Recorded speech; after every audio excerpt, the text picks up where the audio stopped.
మోడీ గారు ఎందుకు సీరియస్ గా ఇలా చెప్తున్నారు? బంగారాన్ని కొనొద్దు, వర్క్ ఫ్రం హోమ్ చేయండి, వంట నూనె తగ్గించండి, మిడిల్ క్లాస్ వాళ్ళు ఈ మధ్య ఫారెన్ ట్రావెల్ ఎక్కువ చేస్తున్నారు, చేయకండి. సంవత్సరం పాటు యుద్ధం జరుగుతున్నప్పుడు ప్రజలు యూజువల్ గా బంగారాన్ని దానం చేసేవాళ్ళు. నేను మీ దగ్గర నుంచి దానాన్ని అడగట్లేదు, బంగారం దానం చేయమని చెప్పట్లేదు, కానీ బంగారాన్ని ఎటువంటి పరిస్థితుల్లోని ఏ ఫంక్షన్ జరిగినా కొనకండని ఎందుకు అంత నీడెడ్ గా, అంత సీరియస్ గా రీసెంట్ ప్రసంగంలో నరేంద్ర మోడీ గారు ప్రజలను అడుగుతున్నారు. లాస్ట్ 24 to 48 అవర్స్ లో ఇంటర్నేషనల్ గా ఇరాన్ యుఎస్ఏ రిలేటెడ్ గా ఏం జరుగుతుంది, ఎలాంటి అప్డేట్స్ ఇండియన్ గవర్నమెంట్ కి వెళ్తూ ఉండడం, అండ్ నరేంద్ర మోడీ గారు సడన్ గా ఇలా అడగడానికి లాజిక్స్ ఏంటి, అండ్ దీని కారణంగా మార్కెట్స్ మీద ప్రభావం. ఇవాళ మార్కెట్స్ భారీగానే పడ్డం చూసుంటారు, కానీ ఇవాళ చేసిన స్టేట్మెంట్స్, మోడీ గారు చేసిన స్టేట్మెంట్స్ మార్కెట్ ని ఇంకొన్ని రోజుల్లో ఏ రకంగా ఇంపాక్ట్ చేసే అవకాశం ఉంది, బంగారాన్ని వెండిని ఏ రకంగా ఇంపాక్ట్ చేసే అవకాశం ఉంది. ఇవాళ బంగారానికి సంబంధించిన స్టాక్స్, జ్యువెలరీ స్టాక్స్ 5%, 8%, 10% దగ్గరగా కూడా పడ్డాయి. నరేంద్ర మోడీ గారు చేసిన స్టేట్మెంట్స్ తో ఏ కంపెనీలకు లాభం, ఏ కంపెనీలకు నష్టం, అండ్ ఓవరాల్ ఇది మార్కెట్ మీద ఎలాంటి ఇంపాక్ట్ ని చూపిస్తుంది, వీటి గురించి ఫస్ట్ మాట్లాడుకుందాం. తర్వాత యుఎస్ ఇరాన్ టెన్షన్స్ ఇంకొంత పెరుగుతున్నాయి. ఇప్పుడు రంగంలోకి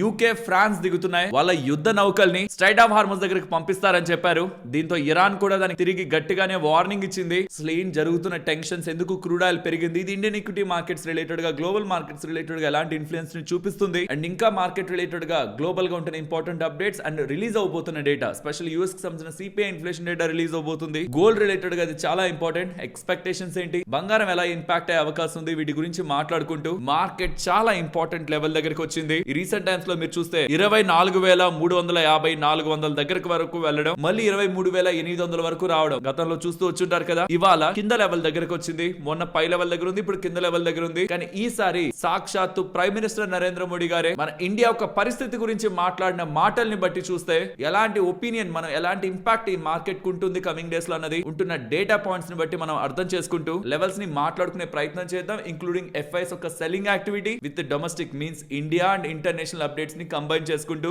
ఇవాల్టి మన మార్కెట్ అనాలిసిస్ ని ఎండ్ చేద్దాం. Hello friends, welcome to day trader Telugu. Good evening. చూడండి, మనం జస్ట్ స్టేట్మెంట్స్ ని మాట్లాడుకుంటే ఉపయోగం ఉండదు. అంటే గోల్డ్ కొనొద్దన్నారు, క్రూడ్ ఆయిల్ కొనొద్దన్నారు, పెట్రోల్ డీజిల్ తక్కువ వాడమన్నారు, వర్క్ ఫ్రం హోమ్ అన్నారు. ప్రధాని గారు ఏమన్నారు అనేది కాదు మన పాయింట్. ఆ మాటలు వెనుకున్న నెంబర్స్ ఏంటి, ఆ నెంబర్స్ యొక్క ఇంపాక్ట్ ఏంటి, అండ్ సెంటిమెంట్ ఇప్పుడు ఎలా మారింది, ఇది మనం అర్థం చేసుకోవాలి. అండ్ నరేంద్ర మోడీ గారు చేసిన స్టేట్మెంట్స్ ని ఫస్ట్ చూద్దామా. ప్రధాని గారి మొత్తం స్టేట్మెంట్స్ లో క్రూడ్ ఆయిల్ రిలేటెడ్ గానే ఎక్కువ ఫోకస్ కనిపిస్తుంది. ఇన్ఫాక్ట్ ప్రపంచ వ్యాప్తంగా కూడా క్రూడ్ ఆయిల్ రిలేటెడ్ గానే ఇష్యూ నెలకొంటుంది కదా. దాని గురించి ఏమంటున్నారు ప్రధాని నరేంద్ర మోడీ గారు? వర్క్ ఫ్రం హోమ్ నే ప్రిఫర్ చేయండి, బయటికి వెళ్లాలనుకున్నా ఓన్ వెహికల్స్ కాకుండా పబ్లిక్ ట్రాన్స్పోర్ట్ ని యూజ్ చేయండి, ఈవీని ఎక్కువ వాడండి, వస్తువులు పంపించాలన్నా రైల్వేస్ ని వాడుకోండి అని ఇలా చెప్తున్నారా? చాలా మంది ఎంప్లాయీస్ కనిపిస్తుంది మనల్ని వర్క్ ఫ్రం హోమ్ చేయమని చెప్పడం ఏంది, కంపెనీస్ కదా చెప్పాలి వర్క్ ఫ్రం హోమ్ చేయమని అని మీకు అనిపిస్తుంది కదా. కాబట్టి ఎంటైర్ ఇండియాలో ఐటీ అండ్ ఐటీ రిలేటెడ్ ఉన్న ఎంప్లాయీస్ ని రిప్రజెంటేషన్ చేస్తున్న యూనియన్ వాళ్ళు కేంద్రానికే లేఖ రాశారు. నరేంద్ర మోడీ గారు ఇలా చెప్తున్నారు, మరి మీరు ఐటీ కంపెనీలన్నిటికీ చెప్పండి ఎంప్లాయీస్ అందరినీ వర్క్ ఫ్రం హోమ్ చేయమని అని. నిజంగానే గవర్నమెంట్ అలా రిక్వెస్ట్ చేస్తే work from home IT companies ఇచ్చే అవకాశం ఉంది. కొంతమందికి అది వరం ఐటీ ఎంప్లాయీస్ కి, కొంతమందికి అది ఇబ్బందే. దీనిపై మీ ఒపీనియన్ ఏంటో కామెంట్ సెక్షన్ లో చెప్పండి. కానీ ఇక్కడ ఆలోచించాల్సింది ఎందుకు నరేంద్ర మోడీ గారు ఇలా మాట్లాడారని. క్రూడ్ ఆయిల్ పరంగా చేసిన స్టేట్మెంట్ ని బ్రేక్ డౌన్ చేస్తే మన ఇండియా దగ్గర 60 డేస్ దగ్గరగా క్రూడ్ ఆయిల్ స్టాక్ ఉంది. అంటే పెట్రోల్ డీజిల్ కి సంబంధించిన నిల్వలు, నేచురల్ గ్యాస్ 60 డేస్ కు ఉంది, వెరాజ్ ఎల్పిజి గ్యాస్ మాత్రం కేవలం 45 రోజులకు సంబంధించే ఉంది. సో నరేంద్ర మోడీ గారు కానీ, ఇండియన్ ప్రభుత్వం కానీ ఇప్పుడు జరుగుతున్న ఇష్యూ, ఆ వార్ అనేది 60 రోజుల్లోనూ ఎండ్ అవుతుంది అనుకోవట్లేదు. ఆ చివరికి వెళ్తే క్రైసిస్ అవుతుంది కదా. సో ఈజీగా ఒక నెల కంటే ఎక్కువగా ఈ వార్ జరుగుతుందనే కేంద్ర ప్రభుత్వం అనుకుంటుంది కాబట్టి ఆ స్టేట్మెంట్స్ చేశారని మనం అనుకోవాలి. గుర్తుంచుకోవాలి, మనం ఇతర దేశాల నుంచి తెచ్చుకునే వాటిల్లో ప్రధానంగా క్రూడ్ ఆయిల్. FY26 లో మనం క్రూడ్ ఆయిల్ ని తెచ్చుకుంది $135 బిలియన్. లాస్ట్ టైం ఇలానే నేను బిలియన్ డాలర్స్ లో చెప్తుంటే మన రూపీస్ లో చెప్పమన్నారు. 12,80,000 కోట్లు, సుమారుగా 13 లక్షల కోట్లకు సంబంధించిన క్రూడ్ ఆయిల్ ని మనం ఇతర దేశాల నుంచి కొనుక్కుంటుంటాం. సో ఇప్పుడు అర్థమైందా, భారీ మొత్తంలో మనం క్రూడ్ ఆయిల్ ని కొనుక్కుంటున్నాం. అందరూ క్రూడ్ ఆయిల్ వాడకాన్ని తగ్గించండి, సో దట్ మనం డాలర్లను ఎక్కువ బయటికి పంపించకుండా, రూపీ ఎక్కువ ఇంపాక్ట్ అయిపోకుండా, కరెంట్ అకౌంట్ డెఫిసిట్ పెరగకుండా, మన ఫారెన్ రిజర్వ్స్ ఇంపాక్ట్ అవ్వకుండా ఇండియా స్టెబిలైజ్ అవ్వాలంటే మనం పెట్రోల్ డీజిల్ ని తగ్గించాలి, వాడకాన్ని తగ్గించాలంటున్నారు. లెట్స్ సే తగ్గించలేదు అనుకుందాం. ఏ రకంగా తగ్గించేలా చేస్తుంది గవర్నమెంట్? ధరలను పెంచి ఖచ్చితంగా కమింగ్ డేస్ లో అక్కడ గాని ఇష్యూ ఎండ్ అవ్వకపోతే కొద్ది రోజుల్లోనే మనం పెట్రోల్ డీజిల్ ధరలు పెరగడం, ఒకసారి కాదు మల్టిపుల్ టైమ్స్ పెరగడం అయితే చూస్తాం. ఇది వైల్డ్ గెస్ కాదు, సిచ్యువేషన్ అలాగుంది. $100 అబోవ్ దగ్గరగా మన క్రూడ్ ఆయిల్ ధర కానీ ఉంటే, మనం ఇంపోర్ట్ ఎక్కువ చేసుకుంటుంటాం కదా, ఉంటే మన కరెంట్ అకౌంట్ డెఫిసిట్ 2.5% ఆఫ్ జీడీపీకి వెళ్తుంది, which is bad for Indian equity market, also for Indian economy. Second మాట్లాడింది గోల్డ్. బంగారాన్ని ఎక్కువ కొనద్దు, సంవత్సరం రోజుల పాటు ఏ పెద్ద ఫంక్షన్ జరుగుతున్నా, ఈవెంట్ జరుగుతున్నా బంగారాన్ని కొనద్దన్నారు. మనం బంగారాన్ని $75 బిలియన్ పెట్టి ఇతర దేశాల నుంచి తెచ్చుకుంటా అంటే సుమారుగా 7,10,000 కోట్ల రూపాయలకు సంబంధించిన బంగారాన్ని ఒక్క ఫైనాన్షియల్ ఇయర్ లో మనం తెచ్చుకున్నాం లాస్ట్ ఫైనాన్షియల్ ఇయర్ లో. తర్వాత ఎడిబుల్ ఆయిల్ గురించి, ఫర్టిలైజర్స్ గురించి మాట్లాడారు. ఎడిబుల్ ఆయిల్ మనం $20 బిలియన్, ఫర్టిలైజర్స్ $15 బిలియన్. చూస్తే ఇవన్నీ కలిపితే 23 లక్షల కోట్లకు సంబంధించిన దిగుమతులు మనం ఏవైతే చేసుకుంటున్నామో వాటిని తగ్గించే ప్రయత్నం. ఇవి కలిపితేనే మన ఎంటైర్ ఇంపోర్ట్స్ వేరే దేశాల నుంచి చేస్తున్న ఇంపోర్ట్స్ లో 30% దగ్గరగా ఉంటది. సో జస్ట్ ఫ్యూ థింగ్స్ ని మనం కంట్రోల్ చేస్తే మన ఇండియాని స్ట్రెంగ్తన్ చేసుకోవచ్చు. ఇంటర్నల్ గాని ఇండియన్ ప్రొడక్ట్స్ ని వాడేలా చేస్తే మన ఇండియన్ ఎకానమీ సర్క్యులర్ గా ఇండియాలోనే గ్రో అవుతూ వెళ్తుంది అనేది నరేంద్ర మోడీ గారి ఒపీనియన్. మరి చూడాలి ప్రజలు నరేంద్ర మోడీ గారు ఇచ్చిన ఈ పిలుపుని ఏ రకంగా తీసుకుంటారని. అండ్ నాకు కూడా మీ ఒపీనియన్ కావాలి. నరేంద్ర మోడీ గారి స్టేట్మెంట్స్ చేసిన తర్వాత మీరు నిజంగానే ఆ చెప్పిన మాటల్ని పాటిస్తూ వాటి ఒక వినియోగాన్ని తగ్గించడానికి మీరు స్టెప్స్ తీసుకుంటారా? ప్రాక్టికలీ దాన్ని మీరు ఏ రకంగా ఇంప్లిమెంట్ చేయగలరు అనేది వీలైతే కామెంట్ సెక్షన్ లో చెప్పండి. అండ్ ఈ స్టేట్మెంట్స్ చేయగానే వాళ్ళ జ్యువెలరీ స్టాక్స్ భారీగా పడ్డాయి, 10% పైగా పడ్డాయి. జ్యువెలరీ అసోసియేషన్ వాళ్ళు కూడా మీరు ఇలా మాట్లాడితే చాలా షాప్స్ ఉన్నాయి, జ్యువెలరీని కొనొద్దు, బంగారాన్ని కొనొద్దంటే మరి ఆ షాప్స్ అన్ని ఏమైపోవాలి? సంవత్సరంలో కొనొద్దంటే నిజంగా ప్రజలు ఫాలో అవుతారా అని చూడాలి. ఫాలో అయితే మాత్రం అది జ్యువెలరీ కంపెనీస్ కి భారీ దెబ్బే. స్టాక్స్ ఇవాళ అది కనిపించింది. కానీ నరేంద్ర మోడీ గారి మాటని ఎంత సీరియస్ గా ప్రజలు తీసుకుంటున్నారనేది ఈసారి మనకు అర్థమవుతుంది. కాబట్టి నేను మీ ఒపీనియన్ కూడా అడుగుతున్నాను. సో దట్ చాలా కంపెనీస్ రిలేటెడ్ గా ఇది ఇంపాక్ట్ చూపిస్తుంది. కాబట్టి మీరు ఏం చెప్తున్నారు, మీరు ఎలా పర్సనల్ గా తీసుకుంటున్నారు నరేంద్ర మోడీ గారు చెప్తున్నది ఒపీనియన్ రూపంలో మనకు అర్థం కావాలి. సో ఇది జ్యువెలరీ స్టాక్స్ ఒక్కటే నెగిటివ్ కాదు, ఫర్టిలైజర్స్ కంపెనీస్ కూడా ఇది నెగిటివే. ఫర్టిలైజర్స్ తక్కువ వాడింది, కెమికల్ ఫర్టిలైజర్స్ తక్కువ వాడి నేచురల్ ఫార్మింగ్ కి వెళ్ళమన్నారు, వాళ్ళకి నెగిటివే. కానీ పాజిటివ్ గా చూస్తే ఈవీ కంపెనీలకి, ఈవెన్ సోలార్ కంపెనీస్ కూడా ఇది అడ్వాంటేజ్ గానే మనం చూడాలి. ఇంకా నరేంద్ర మోడీ గారు చెప్పినవి ఏంటి? మిడిల్ క్లాస్ వాళ్ళు ఈ మధ్య ఎక్కువగా ఫారెన్ ట్రిప్లు వేస్తున్నారు, ఎక్కువగా దానికి ఖర్చు పెడుతున్నారు. 1 సంవత్సరం రోజుల పాటు ఆగండి, డబ్బులు డాలర్ల రూపంలో బయటకు వెళ్ళిపోతుందని. యుద్ధాలు జరుగుతున్నప్పుడు బంగారాన్ని దానం చేస్తుంటారు, కానీ మిమ్మల్ని దానం అడగట్లేదు, బంగారం కొనడం ఆపమని చెప్తున్నానని చెప్తున్నారు. బట్ అల్టిమేట్ గా ప్రజల ఒక ఒపీనియన్ ఏంటనేది main point. But market aspect ఇక్కడ చాలా డిఫరెంట్ గా ఉంటుంది. ఆల్రెడీ ఎఫ్ఐఎస్ ఒక నమ్మకం ఇండియన్ మార్కెట్ మీద కొంత వీక్ గానే ఉంది. ఏఐ రిలేటెడ్ గా మన దగ్గర ఎటువంటి బిజినెస్ లేవు, చిప్స్ రిలేటెడ్ గా మ్యానుఫాక్చరింగ్ లేదు, సెమీ కండక్టర్స్ రిలేటెడ్ గా స్ట్రాంగ్ బిజినెస్ ప్రెసెంట్ ఇంకా మార్కెట్ లో లేదు. బయట దేశాల్లో అవి స్ట్రాంగ్ ఆపర్చునిటీగా ఉన్నాయి. మీరు చూడండి, రీసెంట్ మార్కెట్ క్లోజ్ అయిన తర్వాత మైక్రాన్ వాళ్ళు సెమీ కండక్టర్స్ పరంగా చిప్స్ మ్యానుఫాక్చరింగ్ చేసే వాళ్ళు నెంబర్స్ అండ్ బిజినెస్ డేటాను పోస్ట్ చేస్తే అమెరికాలో 15% కంపెనీ పెరిగింది, ఇంటెల్ 14% పెరిగింది. ఈవెన్ ఏషియన్ కంట్రీస్ లో ఈ చిప్స్ ని మ్యానుఫాక్చరింగ్ చేస్తున్నావు కానీ యూఎస్ రిలేటెడ్ గా ఉంటున్న semi conductors, memory related, even AI related ఉన్న కంపెనీస్ అన్నిట్లో కూడా రిలేటెడ్ ఉన్న వెబ్ అంతట్లో కూడా స్ట్రాంగ్ గ్రోత్ కనిపిస్తుండడం. ఇతర దేశాల నుంచి డబ్బులు ఆ కంట్రీస్ లోకి ఫ్లో అవుతుంది. దాని కారణంగా మన దేశంలోంచి వస్తున్న ఎఫ్ఐఎస్ ఒక అవుట్ ఫ్లోస్ ఒక లెక్క అయితే డైరెక్ట్ గా ఇప్పుడు ప్రధాని నరేంద్ర మోడీ గారే కమింగ్ టైమ్స్ లో మనకి వీక్ కండిషన్స్ ఉండబోతున్నాయి, అందరూ ఇలాంటి పనులు చేసి ఎకానమీని స్ట్రెంథెన్ చేయాలి అని పిలుపునిస్తూ ఉండడం కూడా ఎలాంటి డేటా నరేంద్ర మోడీ గారి దగ్గరికి వెళ్తే ఈ స్టేట్మెంట్స్ చేస్తున్నారు. ఇరాన్ యుఎస్ రిలేటెడ్ గా కండిషన్స్ ఇప్పుడు రీసెంట్ మార్కెట్ ఎండ్ తర్వాత వచ్చినా కూడా వీక్ గా ఉన్నాయి. బట్ కంట్రీ లెవెల్లో, నేషన్ లెవెల్లో ఇలాంటి అలర్ట్ ఇస్తున్నారంటేనే కమింగ్ డేస్ లో ఖచ్చితంగా యుద్ధం కొంత టైం పాటు కొనసాగుతుందన్న క్లారిటీ ఆ హైయర్ లెవెల్ ఇన్ఫర్మేషన్ లో ఇప్పుడు మనం జాగ్రత్త పడకపోతే కమింగ్ టైమ్స్ లో క్రైసిస్ ని ఫేస్ చేస్తామని గవర్నమెంట్ కనిపిస్తేనే ఈ మాటలు మాట్లాడతారు. కాబట్టి ఇది ఎఫ్ఐఎస్ ఒక సెల్లింగ్ ని ఇంటెన్సిఫై చేస్తుంది, ఇంకొంచెం పెంచే అవకాశం ఉంది. ఇదే ఇవాళ సెకండ్ హాఫ్ లో మీరు గమనించారా, మార్కెట్ రికవర్ అవ్వాలని ప్రయత్నించి మళ్ళీ సడన్ గా ఫాల్ అయిందా? ఆ ఎఫ్ఐఎస్ ఒక సెల్లింగ్ ఇంపాక్ట్ ఈ ఒకసారి కనెక్ట్ చేయండి. ఆల్రెడీ అక్కడ ఎక్కువ యుద్ధం జరుగుతుంది, దాని పరంగా నెగిటివ్ అప్డేట్స్ వచ్చాయి. మనకి ఏఐ రిలేటెడ్ ఎటువంటి అడ్వాంటేజ్ లేదు, సెమీ కండక్టర్స్ వీటి మ్యానుఫాక్చరింగ్ ఏది మనకి లింక్ లేదు. ఆ బజ్ నెలకొంటుంది గ్లోబల్ గా, మనీ అటు చేజ్ అవుతుంది, మన దగ్గర నుంచి మనీ అటు వెళ్తుంది, అదొక డిసడ్వాంటేజ్. అండ్ ఈ పాయింట్స్ లో నరేంద్ర మోడీ గారు ప్రజలకి పిలుపు ఇవ్వడం మనకి యాజ్ ఎ కంట్రీగా చాలా ఇంపార్టెంట్. నేను మార్కెట్ ప్రాస్పెక్ట్ లో మాట్లాడుతున్నాను. యాజ్ ఎ మార్కెట్ ప్రాస్పెక్ట్ లో ఇది కొంత అలర్ట్ ని, లిటిల్ పానిక్ ని క్రియేట్ చేస్తుంది కదా. ఎందుకు నరేంద్ర మోడీ గారి స్టేట్మెంట్స్ చేస్తున్నారని మార్కెట్ అయితే కంగారు పడుతుందా? ఇది ఇవాళ మార్కెట్ లో వచ్చిన మేజర్ ఫాల్ ఉందా? దానికి ప్రధానమైన కారణం చాలా మంది సోషల్ మీడియాలో Indian prime minister Narendra Modi గారి స్టేట్మెంట్స్ చేయడం ఇండియా వీక్ కండిషన్ రిప్రజెంట్ చేస్తుందని ఎలా కొంతమంది పోస్టులు చూస్తున్నాను. కానీ గుర్తుంచుకోవాలి, నాట్ జస్ట్ ఇండియా, మిగతా కంట్రీస్ కొన్ని కూడా లైక్ సౌత్ కొరియా, ఫిలిప్పైన్ ఇలాంటి సిమిలర్ స్టేట్మెంట్స్ చేశారు. ఆఫ్ కోర్స్ బంగ్లాదేశ్ కూడా చేసింది, బట్ అది కంపారబుల్ కాదు. బట్ ఏ కంట్రీస్ ఏం స్టేట్మెంట్స్ చేశాయనేది కూడా మీకు స్క్రీన్ ముందు పెడుతున్నాను. జాగ్రత్త పడడం మంచిదే. మనం ఎన్ని జాగ్రత్తలు తీసుకున్నా ఇప్పుడు కంట్రోల్ చేయలేని సిచ్యువేషన్ లో ఉన్నామని ఎలా నరేంద్ర మోడీ గారు చెప్తున్నారు. Good or bad, India related గా కండిషన్ ని సపోర్ట్ చేసుకొని బెటర్ గా చేసుకోవాల్సిన బాధ్యత మనందరి మీద ఉంది. కానీ అది నేషన్ లెవెల్లో ఇప్పుడు ఇచ్చిన స్టేట్మెంట్స్ కారణంగా నేషన్ లెవెల్లో ఎలాంటి ఇంపాక్ట్ ని క్రియేట్ చేస్తుంది అన్నదే మెయిన్ క్వశ్చన్. ఇప్పుడు యుఎస్ ఇరాన్ వార్ గురించి మాట్లాడుకోవాలి. ఈ వీకెండ్ లో ఇరాన్ వాళ్ళకి యుఎస్ వాళ్ళు ఒక ప్రపోజల్ పంపించారు. యుద్ధం ఆపేయాలంటే 14 పాయింట్స్ మీరు అంగీకరించాలి, స్ట్రైట్ ఆఫ్ హార్మోస్ కంట్రోల్ ను వదిలేసుకోవాలి, న్యూక్లియర్ వెపన్స్ ని వదిలేసుకోవాలి, అలాంటి యాక్టివిటీస్ ఏం చేయకూడదు, ఎన్రిచ్మెంట్ చేసిన యురేనియం ఉంది అది మాకు ఇచ్చేయాలని యుఎస్ వాళ్ళు ఏదైతే ఇరాన్ వాళ్ళని అడిగారో అవంతా జరిగే పనులు కాదు. కానీ మేము మేమైతే ఇలా అనుకుంటున్నామని ఒక ప్రపోజల్ ని అమెరికాకు పంపించారనమాట. అది యుఎస్ వాళ్ళు ఏమడిగారో దానికి ఎగ్జాక్ట్ ఆపోజిట్ గా ఉంది. దాంతో అమెరికన్ ప్రెసిడెంట్ ట్రంప్ చేసిన స్టేట్మెంట్ చూడండి. It's totally unacceptable, I don't like it, నాకు నచ్చలేదు, కంప్లీట్లీ అన్యాక్సెప్టబుల్ గా ఉందని ఇలా ఇరాన్ రిలేటెడ్ గా అప్డేట్ అయితే ట్రంప్ చేస్తున్నారు. కంట్రీస్ అన్ని ఏమనుకున్నాయంటే యుద్ధం త్వరలోనే ఎండ్ అయిపోతులే, 2 వారాలు అంటున్నారు, 4 వారాలు అంటున్నారు, మధ్యలో మనం ఎందుకు ఇన్వాల్వ్ అవడం అని చాలా కంట్రీస్ ఇప్పటి వరకు పట్టించుకోలేదు. కానీ ఇప్పుడు ఇది ఇలా ఎండ్ అవ్వకపోతూ ఉండడం, ప్రపంచ వ్యాప్తంగా ఎనర్జీ ప్రైస్లు పెరిగిపోతూ ఉండడం, ఇంక ఇది ఇలా అయ్యేలా లేదు. మన దగ్గర ఎనర్జీ రిజర్వ్స్ కూడా తగ్గిపోతున్నాయి. క్రూడ్ ఆయిల్ ని ఆర్ ఈ నేచురల్ గ్యాసెస్ ని ఆ స్ట్రైట్ ఆఫ్ హార్మోజ్ నుంచి మన కంట్రీకి తెచ్చుకుందాం, ఏదైనా షిప్ ఆపడానికి ప్రయత్నిస్తే, ఇరాన్ ఆపడానికి ప్రయత్నిస్తే యుద్ధం చేసైనా తెచ్చుకుందాం అని వాళ్ళ మిలిటరీ వెజల్స్ ని, నావల్ షిప్స్ ని ఫ్రాన్స్ వాళ్ళు, యూకే వాళ్ళు మిడిల్ ఈస్ట్ కి, ఐ మీన్ ఈ స్ట్రైట్ ఆఫ్ హార్మోజ్ దగ్గరికి పంపించడానికి ప్లాన్ చేస్తున్నారనేలా అప్డేట్స్ కనిపిస్తూ ఉండడం, వెంటనే ఇరాన్ ఒక వార్నింగ్ ఇచ్చింది, ముందే చెప్తున్నాం అలా వస్తే ఖచ్చితంగా దాడి చేస్తామని. సో మీరు జస్ట్ యూకే, ఫ్రాన్స్, ఇరాన్ అని గూగుల్ చేస్తే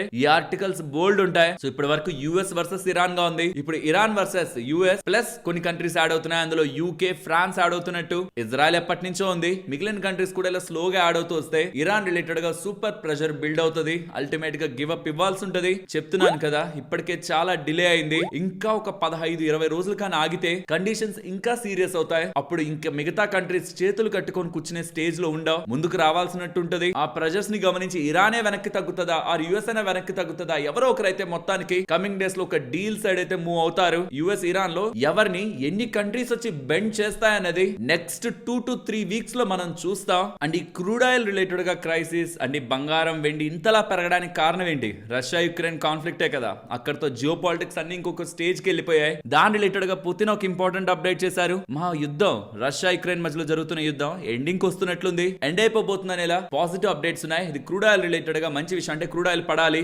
ఇన్ఫాక్ట్ బంగారం, వెండి కూడా పడాలి. లెట్స్ సీ కమింగ్ టైమ్స్ లో రష్యా యుక్రెయిన్ రిలేటెడ్ గా ఇష్యూ ఆరా థింగ్ సార్ట్ అవుట్ అవుతుందా అని. సార్ట్ అవుట్ అయితే రష్యా మీద వేసిన శాంక్షన్స్, యుఎస్ వాళ్ళు వేసిన శాంక్షన్స్ ని కంప్లీట్ గా లిఫ్ట్ చేస్తే అది కూడా క్రూడ్ ఆయిల్ రిలేటెడ్ గా ఉంటున్న సప్లైస్ ని ఇంక్రీజ్ చేస్తుంది గ్లోబలీ. బట్ ఈ యుద్ధం ఎండ్ అయిపోవడం కారణంగా మళ్ళీ క్రూడ్ ఆయిల్ లోకి $80, $90 వచ్చేస్తుందంటే కాదు. అంటే రష్యా యుక్రెయిన్ యుద్ధం ఇప్పుడు ఇష్యూ అసలు రష్యా యుక్రెయినే కాదు, అది సెంటర్ స్టేజ్ లోనే లేదు. పాయింట్ అంతా స్ట్రైట్ ఆఫ్ హార్మోజ్ ఓపెన్ అయ్యి షిప్పులు తిరుగుతున్నాయా లేదా అంతే. అది జరగనంత వరకు మార్కెట్ కి నెగిటివే. బట్ ఇది చాలా డేస్ ఇంకా ప్రొలాంగ్ అవుతూ వెళ్తే, ఇంకొక నెల 2 నెలలు ప్రొలాంగ్ అవుతూ వెళ్తే మన దగ్గర రిజర్వ్స్ అవుతాయి, వేరే కంట్రీస్ దగ్గర రిజర్వ్స్ అవుతాయి. సీరియస్ ఎనర్జీ క్రైసిస్ ని మార్కెట్ ఎదుర్కోవాలి. మార్కెట్ అంటే మన ఇండియన్ మార్కెట్ అని, స్టాక్ మార్కెట్ అని కాదు, ఎంటైర్ ఎనర్జీ మార్కెట్. అండ్ ఈ ప్రాసెస్ లో భాగంగా యుఎస్ ఇరాన్ మధ్యలో యుద్ధం జరిగి అక్కడ ఉన్న ఆయిల్ ఇన్ఫ్రాస్ట్రక్చర్ ఇంకా డ్యామేజ్ అవుతూ వెళ్ళింది అనుకోండి, చెర్రీ ఆన్ ద కేక్ అనమాట. వర్స్ట్ థింగ్ కి ఇంకా ఎనర్జీ స్పేస్ లో మార్కెట్ లో వర్స్ట్ డెవలప్మెంట్స్ జరుగుతున్నట్టు గుర్తుంచుకోవాలి. క్రూడ్ ఆయిల్ పెరిగే ప్రతి $10కి మన ట్రేడ్ రిలేటెడ్ గా నెగిటివ్ టర్మ్స్ లో 0.5% ఇంపాక్ట్ ఉంటుంది. జీడీపీ టర్మ్స్ లో మాట్లాడాలంటే 0.3% ఇన్ఫ్లేషన్ లో మాట్లాడాలన్నా 0.3% inflation hike and GDP impact fall అనేది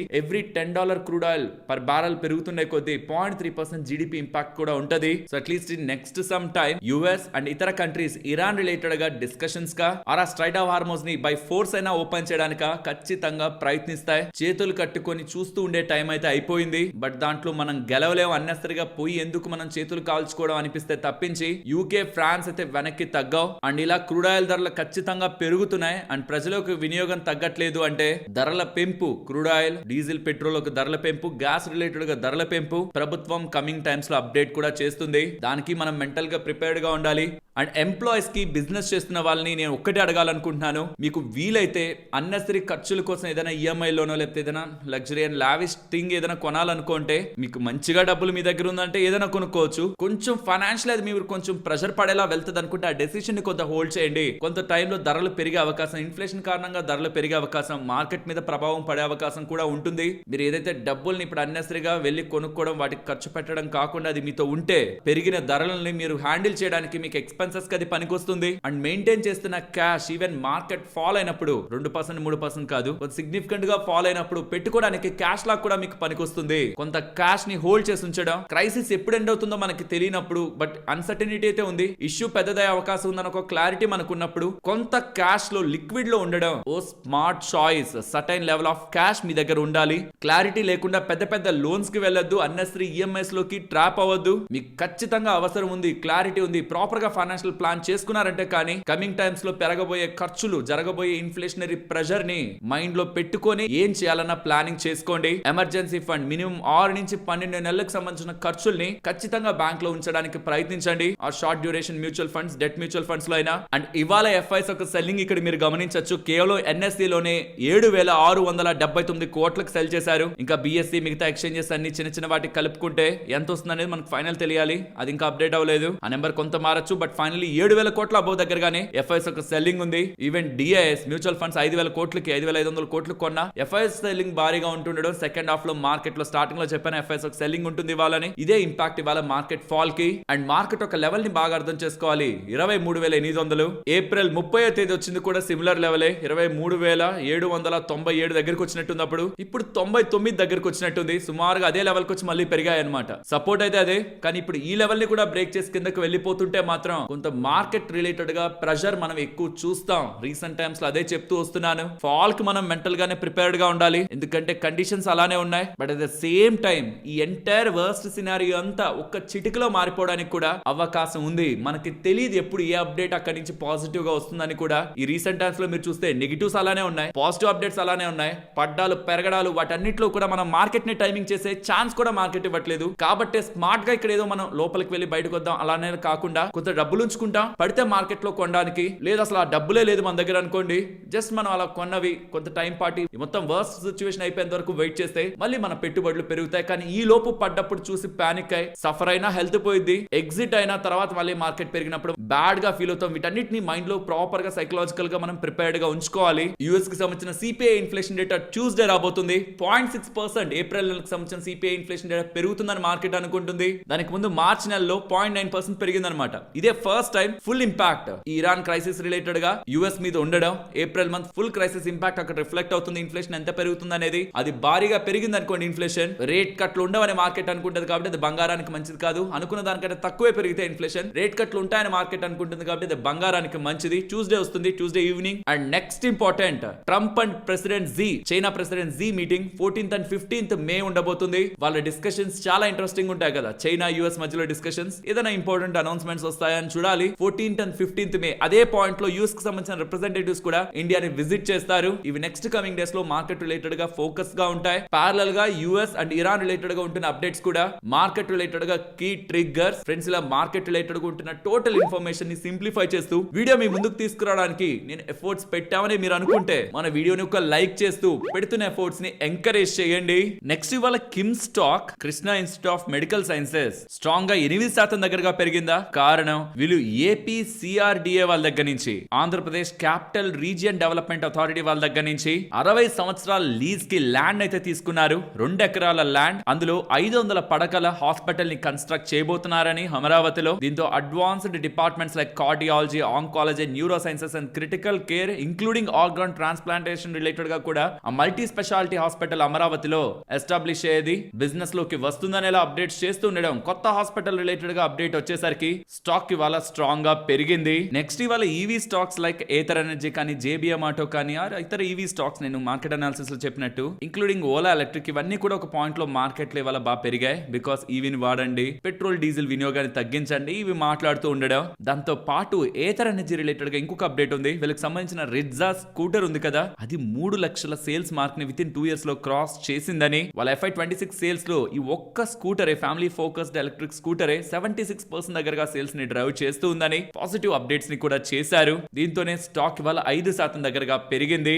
నెక్స్ట్ ఏప్రిల్ కు సంబంధించిన మ్యూచువల్ ఫండ్ డేటా అప్డేట్ అవుతుంది. నెట్ ఈక్విటీ ఇన్ఫ్లోస్ గతంతో పోలిస్తే, మంత్ ఆన్ మంత్ తో పోలిస్తే ఈసారి తగ్గుతున్నాయి. సుమారుగా 2,000 కోట్ల దగ్గరగా తగ్గుతున్నాయి. మార్చ్ తో పోలిస్తే ఏప్రిల్ నెలలో ఈక్విటీలో లార్జ్ క్యాప్ లో తక్కువ ఇన్ఫ్లోస్ వస్తున్నాయి, వేరే small cap and mid cap లో ఇన్ఫ్లోస్ పెరిగాయి. అండ్ ఈఎల్ఎస్ఎస్ మ్యూచువల్ ఫండ్ ఉంది కదా, దాని రిలేటెడ్ గా బెనిఫిట్ ఇప్పుడు తగ్గిపోతుండడం, స్లోగా అందులో అవుట్ ఫ్లోస్ కూడా పెరుగుతున్నాయి. అండ్ సర్ప్రైజింగ్లీ గోల్డ్ రిలేటెడ్ గా ఈటీఎఫ్ లోకి ఎక్కువగానే ఇన్ఫ్లోస్ వస్తున్నాయి. లిక్విడ్ ఫండ్స్ నుంచి డబ్బులు బయటకు వెళ్తున్నాయి. ఇది ఓవరాల్ ఏప్రిల్ మంత్ లో mutual funds and ETF related గా రిపోర్ట్ అవుతున్న డేటా. ఇవాళ గ్రోత్ స్టాక్ ఎక్కువగా పడిందా? దీనికి కారణం టైగర్ గ్లోబల్ వాళ్ళు వాళ్ళ రిలేటెడ్ గా ఉన్న వాటాని గ్రోలో బ్లాక్ డీల్ రూపంలో అమ్మబోతున్నారనేలా మార్కెట్ లో ఉంటున్న అప్డేట్స్. మార్కెట్ లో ఇది లిస్ట్ అయింది November 2025 లో. దానికి 6 months లాక్ ఇన్ ఉంటుందా? 1 month lock in, 3 month lock in, 6 month lock in, 1 year lock in. అందులో 6 month లాక్ ఇన్ అనేది రేప్ ఎండ్ అవుతుంది కాబట్టి ఈ పెద్ద స్టేక్ ని హోల్డ్ చేస్తున్న టైగర్ టైగర్ గ్లోబల్ వాళ్ళు 5 to 7% మార్కెట్ ప్రైస్ కంటే డిస్కౌంట్ పెట్టి అమ్ముతారనేసరికి స్టాక్ లో ఇవాళ సెల్లింగ్ ప్రెషర్ కనిపించింది. ఇది సోర్సెస్ నుంచి వస్తున్న ఇన్ఫర్మేషన్.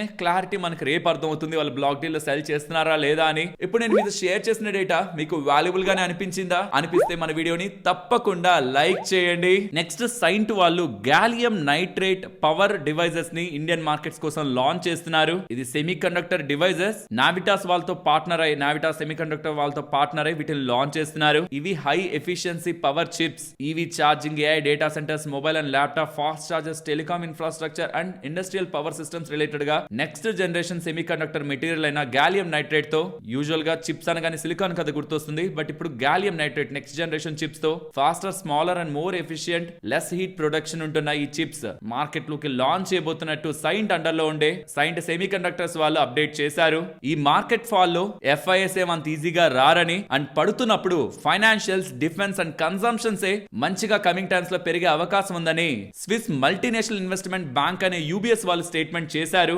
స్పెషల్లీ ఫైనాన్షియల్స్ వాళ్ళకి చాలా ఇంట్రెస్టింగ్ గా ఉన్నాయని, చాలా వరకు కంపెనీస్ అట్రాక్టివ్ వాల్యుయేషన్స్ లో ఉన్నాయని, banks, private banks and non banking lenders కూడా మంచి జోన్ లో ఉన్నాయని, also defence and industrial and energy themes కూడా ఇంక్లూడింగ్ కన్సంప్షన్ తో పాటు వీళ్ళకి ఇంట్రెస్టింగ్ గా కనిపిస్తున్నాయని UBS వాళ్ళు స్టేట్మెంట్స్ చేస్తున్నారు. నెక్స్ట్ రెయిన్ ఇండస్ట్రీస్ గురించి మాట్లాడుకోవాలి. Solid set of quarter, margins 15% దగ్గరగా ఉంటున్నాయి. ఆపరేటింగ్ ప్రాఫిట్ 83% దగ్గరగా ఇయర్ ఆన్ ఇయర్ కంపారిజన్ లో జంప్ అయింది. అండ్ వీళ్ళ అప్పులు కూడా క్వార్టర్ ఆన్ క్వార్టర్ కంపారిజన్ లో తగ్గాయి. $825 million దగ్గరగా ఉన్నాయి. Strong CPC pricing from aluminium players like Hindalco, Nalco, Vedanta clear గా ఇది వీళ్ళ నెంబర్స్ లో కనిపిస్తుంది. కోర్ కార్బన్ బిజినెస్ స్ట్రాంగ్ గా ఉంది. Advanced material business scale up అవుతుందని అప్డేట్స్ చేశారు. వెరస్ వీళ్ళ సిమెంట్ బిజినెస్ స్టిల్ ఇంకా వీక్ గానే ఉంది. ఓవరాల్ నెంబర్స్ రెయిన్ ఇండస్ట్రీస్ వి బాగున్నాయి. నెక్స్ట్ JTL ఇండస్ట్రీస్ గురించి మాట్లాడుకోవాలి. Revenue year on year comparison లో 48% పెరుగుతూ మార్జిన్స్ ఎక్స్పాండ్ అవుతూ 3.8% ఉండేది లాస్ట్ మార్జిన్, ఇప్పుడు 8.3%. దీంతో నెట్ ప్రాఫిట్ 105% దగ్గరగా ఇయర్ ఆన్ ఇయర్ లో జంప్ అయింది. Overall solid set of numbers from JTL industries అయితే మనం చూస్తున్నాం. నెక్స్ట్ UPL నెంబర్స్ కనిపిస్తున్నాయి. రెవెన్యూస్ 18% దగ్గరగా పెరుగుతూ మార్జిన్స్ లాస్ట్ ఏదో పోలిస్తే కొంత కాంట్రాక్ట్ అవుతున్నా and sequential basis better margin market expectations కంటేనే రిపోర్ట్ అవుతూ ఉంది. దీంతో నెట్ ప్రాఫిట్ ఆన్ ఇయర్ 18% దగ్గరగా 18.5% దగ్గరగా జంప్ అయింది. Overall good set of numbers and also వీళ్ళ గైడెన్స్ కూడా Q1 రిలేటెడ్ గా మంచిగా 14 to 18% ఆపరేటింగ్ ప్రాఫిట్ గ్రోత్ ని, మార్జిన్ ఎక్స్పాన్షన్ FY27 లో వీళ్ళు ఎక్స్పెక్ట్ చేస్తున్నట్లు అప్డేట్ చేస్తున్నారు. Overall good set of numbers, but దానికంటే గైడెన్స్ కూడా బాగుంది. ఫ్రెండ్స్, అర్బన్ కంపెనీ వాళ్ళు ఎక్కువగా పడింది. దీని రిలేటెడ్ గా నెంబర్స్ ని మనం లాస్ట్ వీడియోలో మాట్లాడుకున్నాం. ఎక్కువగా బర్నింగ్ కనిపిస్తుంది క్యాష్ రిలేటెడ్ గాని. జ్యువెలరీ స్టాక్స్ ఇవాళ పడ్డాయంటే నెంబర్స్ బ్యాడ్ అనుకోకండి. మోడీ గారు చేస్తున్న అప్డేట్ కి ఈవెన్ నెంబర్స్ బాగున్న స్టాక్స్ పడ్డాయి. అడ్వాన్స్డ్ ఎంజైమ్ నెంబర్స్ ని మీరు చూడాలి. Revenues year on year comparison లో 22% పెరుగుతూ మార్జిన్స్ ఎక్స్పాండ్ అవుతూ ప్రాఫిట్ 69% దగ్గరగా ఇయర్ ఆన్ ఇయర్ లో జంప్ అయింది. ఓవరాల్ మంచి numbers. Human nutrition segment year on year లో 24% పెరిగితే